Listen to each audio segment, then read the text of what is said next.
পীর সাহেব বৃন্দ আজকে এখানে আসবেন।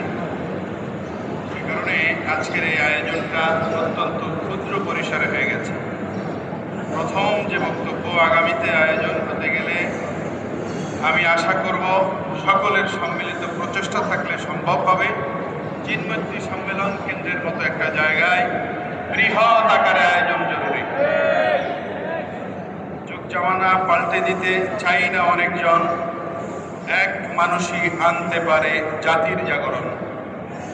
সত্যিকারের একটি দিক ভ্রান্ত জাতিকে একীভূত করেছিলেন আজকের আলোচনার কেন্দ্রবিন্দু সৈয়দ আহমদ শহীদ বেরলভী রহমতুল্লাহ আলাইহি।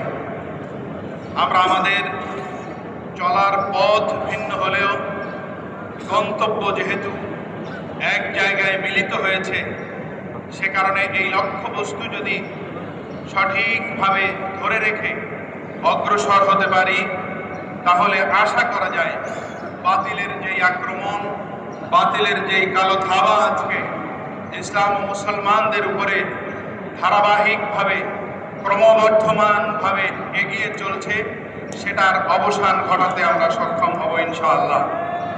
আমি আশা করব আমাদের জায়গা থেকে আমরা আমাদের চলার পথ ভিন্ন হলেও আমাদের লক্ষ্য, আমাদের চেতনা, আমাদের মূল স্পিরিটের জায়গা যেহেতু এক, সে কারণে আমরা আমাদের কাদা ছোড়াছড়ি, আমাদের সংকীর্ণ মনাটাকে আরো উদার করে সৈয়দ আহমদ শহীদ বেরলভী রহমতুল্লাহ আলাইহির যেই তিনটি মানহাজ লক্ষ্য ছিল, সেটাকে একীভূত করে আমরা যদি আমাদের কর্মপদ্ধতি, কর্মপন্থাকে সংশোধন করে এগিয়ে যেতে পারি, তাহলে চেতনা উজ্জীবন সত্যি হবে, আমাদের এই আয়োজন সফল হবে।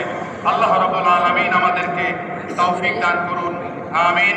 আসসালামু আলাইকুম ওয়া রাহমাতুল্লাহি ওয়া বারাকাতুহু।